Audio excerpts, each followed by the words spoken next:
लाल सागर के बाद अब अरब सागर में भारत आने वाले एक जहाज पर हमला हुआ है और अमेरिका ने भी ये कहा है कि ये इस जहाज पर जो ड्रोन हमला हुआ है ये ईरान की ओर से ड्रोन आया है और उसने हमला किया है। लेकिन भारत आने वाले जहाजों पर जो हमले शुरू हुए हैं ये भारत के लिए भी एक खतरा पैदा कर रहे हैं और भारत बहुत तेजी से आगे बढ़ने लगा है। भारत ने अपने वहां डिस्ट्रॉयर तैनात कर दिए हैं और इतने खतरनाक डिस्ट्रॉयर तैनात किए हैं कि वो कहीं भी और किसी भी तरह से दुश्मन को नाको चने चबा सकते हैं। तो आखिर लाल सागर और अरब सागर और हिंद महासागर में जो व्यापार हो रहा है और यहाँ जो हूती आतंकियों ने जो हमले शुरू किए हैं इनका मकसद क्या है, मतलब क्या है और अब भारत आने वाले जहाजों पर जो हमले हुए हैं ये क्यों महत्वपूर्ण हो गए हैं भारत के लिए। तो इन सारी चीजों को बताएंगे कि लाल सागर का महत्व क्या है, हूती विद्रोही कौन है, भारत पर इन हमलों का क्या असर पड़ सकता है, अमेरिका, ईरान, अरब और यूरोपीय देशों पर क्या असर पड़ सकता है, कैसे यहाँ लोग इकट्ठा हो रहे हैं इनको लेकर। तो सबसे पहले हम समझते हैं कि लाल सागर क्या है। लाल सागर में जो हमले हुए हैं, हमास और इजराइल का संघर्ष अब अरब सागर की ओर आता दिख रहा है। नमस्कार, जय हिंद, मैं हूं राजेश राणा और आप देख रहे हैं नेक्स्ट टीवी। दोस्तों, जो नए जुड़े हैं लोग वो चैनल को सब्सक्राइब कर लें आगे बढ़ने से पहले। और हम अब आपको बताते हैं कि लाल सागर का सामरिक आर्थिक महत्व है क्या। हमास और इजराइल का संघर्ष अरब सागर की ओर आता दिखाई दे रहा है। इस तरह के युद्ध के मोर्चे खुलने से भारत पर बड़ा असर पड़ सकता है। कुछ लोगों का तो यह कहना है कि पड़ नहीं सकता है, कि पड़ने लगा है। यही वजह है कि भारत ने मिसाइल विध्वंसक जहाज तैनात कर दिए हैं। भारत का ज्यादातर आयात निर्यात मुंबई, कोच्चि, बेंगलुरु, गोवा और चेन्नई से होकर आगे जाता है। इसलिए भारत के लिए यह स्थिति चिंताजनक हो सकती है। भारत का 80% व्यापार समुद्री मार्ग से होता है, ये हम सब जानते हैं। इसके साथ ही 90% जो ईंधन है वो भी समुद्र के रास्ते से ही आता है। ऐसे में समुद्री रास्ते में कोई भी हमला सीधे भारत के कारोबार और इसकी सप्लाई चेन के लिए खतरा बन सकता है। आज पूरी दुनिया का 12% शिपिंग ट्रैफिक लाल सागर और स्वेज नहर से होकर गुजरता है। लाल सागर अदन की खाड़ी में खुलता है और अदन की खाड़ी अरब सागर में खुलती है। स्वेज नहर भूमध्य सागर में खुलती है। भूमध्य सागर और इसके पीछे पूरा यूरोप है और उसके बगल में अटलांटिक सागर के पीछे उत्तर और दक्षिण अमेरिका है। ये व्यापारिक मार्ग की पूरी श्रृंखला है। इसमें कोई भी दिक्कत पूरे ग्लोबल कारोबार को नुकसान पहुंचा सकती है। तो दोस्तों, ये आपने देखा कि लाल सागर की अहमियत कितनी है, कि इससे लगभग सभी जुड़े हुए हैं। अब हम आपको थोड़ा सा बताते हैं कि हुआ क्या है। दरअसल अभी कुछ दिन पहले, 3-4 दिन पहले भारत आ रहे एक विमान जिसका नाम है MV कैम प्लूटो पर हमला हुआ, ड्रोन हमला। और वो जब भारत के बंदरगाह मुंबई पहुंचा तो भारतीय नौसेना की विस्फोटक डिस्पोजल टीम ने उसकी जांच की। विमान पर लाइबेरिया का झंडा लगा था और इसमें चालक दल के 21 भारतीय और एक वियतनामी था। जहाज के जिस हिस्से पर हमला हुआ था उसे और वहां पड़े मलबे को देखने के बाद ऐसा लग रहा था कि शायद इस पर ड्रोन से हमला किया गया है। हालांकि अभी जांच जारी है इसकी। सऊदी अरब से मैंगलोर आ रहे इस जहाज पर शनिवार को अरब सागर में हमला हुआ था। यह बड़ा महत्वपूर्ण है। अरब सागर लाल सागर के बाद पड़ता है। अरब सागर में हमला होना, क्या हूती विद्रोहियों ने यह हमला किया था या फिर ईरान की ओर से? अमेरिका ने सीधे सीधे ईरान को कहा है कि ये जो ड्रोन आया था वो ईरान की ओर से आया था। इस बीच भारतीय नौसेना ने व्यापारिक जहाजों पर हमले की घटनाओं के बाद अरब सागर के विभिन्न क्षेत्रों में INS मोर्मुगाओ, INS कोच्चि और INS कोलकाता नाम के गाइडेड मिसाइल विध्वंसक तैनात कर दिए। इससे पहले अफ्रीकी देश गैबोन का झंडा लगाकर जा रहे जहाज पर हमला हुआ था। इस पर तेल लदा हुआ था। एस साईं बाबा नाम का यह जहाज भारत की ओर आ रहा था और इसमें चालक दल के 25 सदस्य सवार थे। ये सभी भारतीय थे। रविवार को इस जहाज पर ड्रोन से हमला किया गया। इससे पहले नॉर्वे के झंडे के साथ आ रहे एक जहाज पर हमला हुआ था। रविवार को गैबोन के जिस जहाज पर हमला हुआ था उसके बारे में पहले यह खबर आई कि भारतीय झंडे के साथ आ रहे जहाज पर हमला हुआ है। अमेरिका ने यह दावा किया था कि भारतीय जहाज पर हमला हुआ है, लेकिन बाद में भारतीय नौसेना ने स्पष्ट किया कि इस पर गैबान का झंडा लगा हुआ था। अमेरिकी सेना के सेंट्रल कमांड का कहना था कि रविवार को गैबान का झंडा लगाकर जा रहे जहाज पर हमला हूती विद्रोहियों ने किया था। वहीं शनिवार को एमवी कैंप प्लूटो पर हमला ईरान की तरफ से आए ड्रोन से हुआ था। हालांकि ईरान ने कहा था कि भारत आ रहे जहाज पर उसके इलाके की ओर से हमला नहीं किया गया। अब ये जो प्रतिक्रियाएं अमेरिका कह रहा है ईरान की ओर से, और ईरान ने कहा है कि नहीं, भारत की ओर जा रहे जहाज पर ईरान की ओर से हमला नहीं किया गया है। तो ये बातें अब देखनी है। भारत ने जांच शुरू कर दी है और जांच चल रही है कि कहां से हमला हुआ और कैसे हुआ। भारत ने इसको लेकर बहुत कड़ी प्रतिक्रिया दी है। भारत आ रहे जहाज पर हमले ऐसे वक्त हो रहे हैं जब पहले से ही लाल सागर में यमन के हूती आतंकियों के यूएवी और मिसाइल हमले जारी हैं। ये हमले इजराइल और हमास युद्ध के बाद इजराइल की ओर जाने वाले समुद्री जहाजों पर हो रहे हैं। अमेरिकी सेंट्रल कमांड ने ट्वीट कर इन हमलों की गंभीरता की ओर ध्यान दिलाया। उसका कहना था कि ऐसे हमले अंतर्राष्ट्रीय समुद्री मार्ग की सुरक्षा के लिए खतरा पैदा कर सकते हैं। ये हमले 7 अक्टूबर को हमास की ओर से इजराइल पर हमले और फिर इजराइल की ओर से जवाबी कार्रवाई के बाद शुरू हुए थे।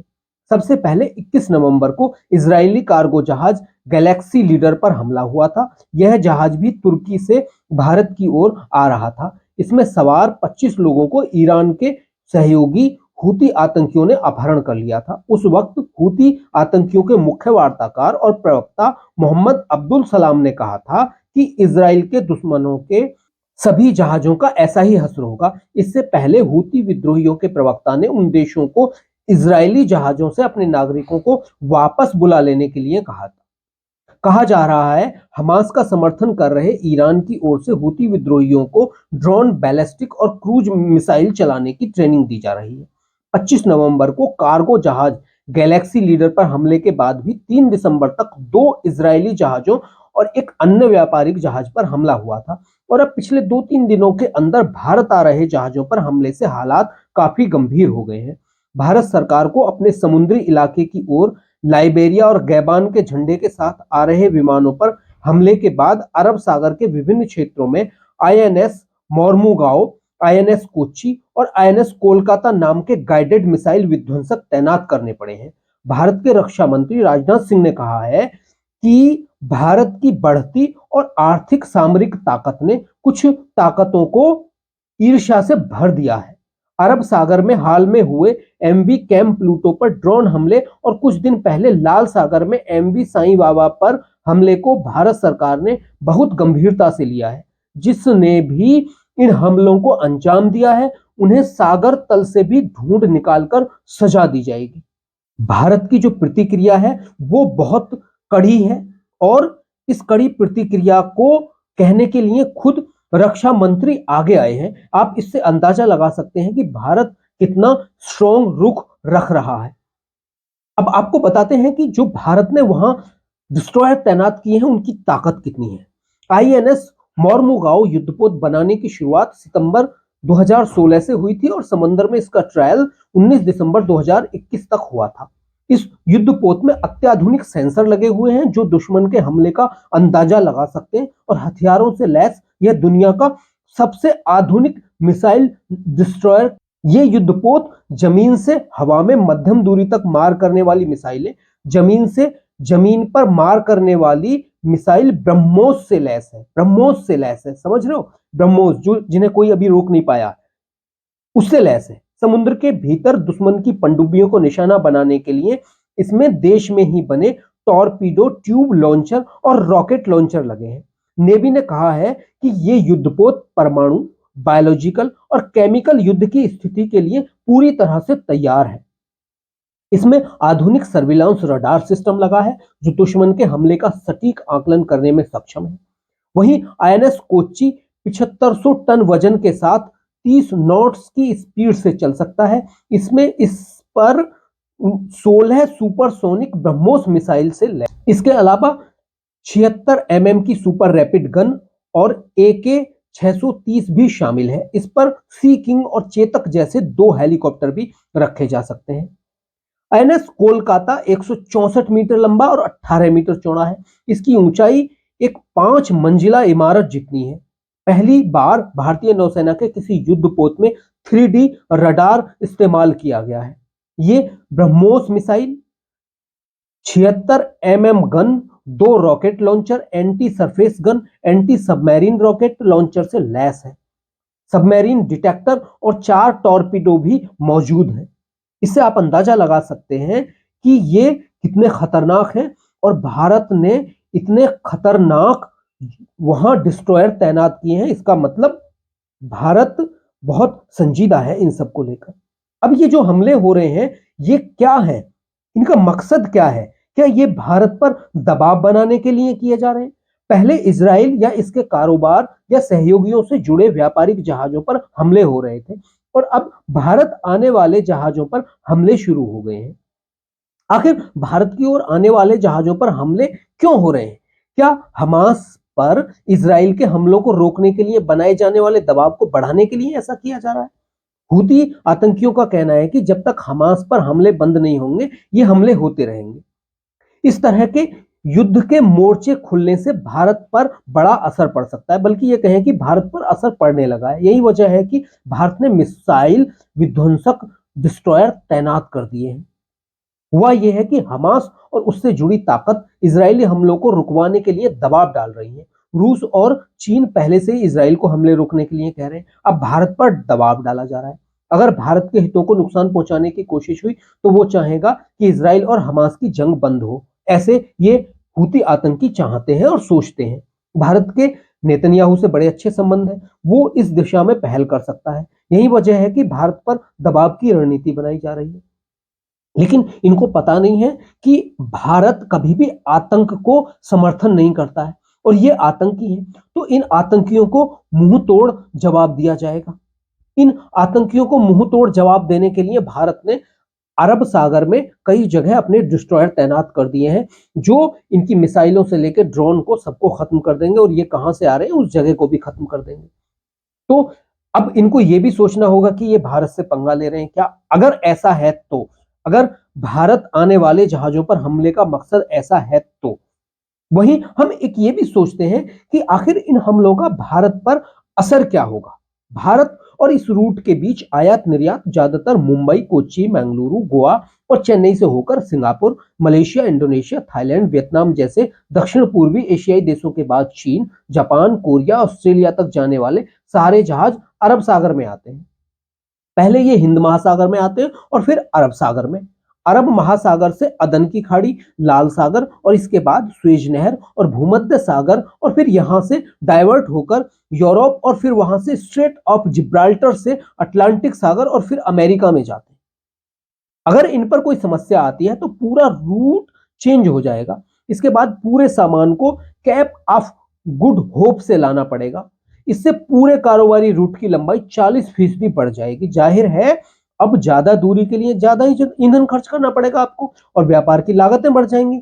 भारत के लिए भी ये असर पड़ेगा, दुनिया के देशों के लिए इस पर असर पड़ेगा और भारत और अमेरिका जैसे देश तो बिल्कुल भी ये सहन नहीं कर पाएंगे, क्योंकि भारत और अमेरिका में अगले साल चुनाव है। अगर यहाँ महंगाई बढ़ती है किसी भी वजह से तो ये भारत की जो मौजूदा सरकार है उनके लिए थोड़ा नेगेटिव होगा। तो अमेरिका और भारत ये बिल्कुल भी नहीं चाहेंगे। भारत ने इसीलिए सब कुछ सोचते हुए वहां डिस्ट्रॉयर तैनात कर दिए और डिस्ट्रॉयर का तैनात करना ये बताता है कि भारत कितना सख्त लहजे में वहां खड़ा हो गया है कि वो इन अंतरराष्ट्रीय कानूनों के तहत चलने वाले जहाजों पर हो रहे हमलों को किसी भी तरह से बर्दाश्त नहीं करेगा। अब हम आपको थोड़ा सा ये भी बता देते हैं कि ये जो हूती आतंकी हैं ये कौन है, जिन्हें हूती विद्रोही भी कहा जाता है। ये यमन में लड़ रहे हैं, यमन की सत्ता के खिलाफ, और ये कहा जाता है कि ईरान ने इनको तैयार किया है, ईरान ये ट्रेनिंग देता है। और दूसरी ओर से सऊदी अरब इनके खिलाफ लड़ रहा था, अभी युद्ध विराम हो गया है कुछ दिन के लिए। तो ईरान और सऊदी अरब एक दूसरे के खिलाफ खड़े हुए थे और जो हूती थे वो ईरान के बनाए हुए तैयार किए हुए लोग हैं। तो ये कहा जाता है ये जो हूती हैं, हूती यमन के अल्पसंख्यक शिया जैदी समुदाय का एक हथियारबंद समूह बताया जाता है। इस समुदाय ने 1990 के दशक में तत्कालीन राष्ट्रपति अली अब्दुल्ला सालेह के कथित भ्रष्टाचार से लड़ने के लिए इस समूह का गठन किया था।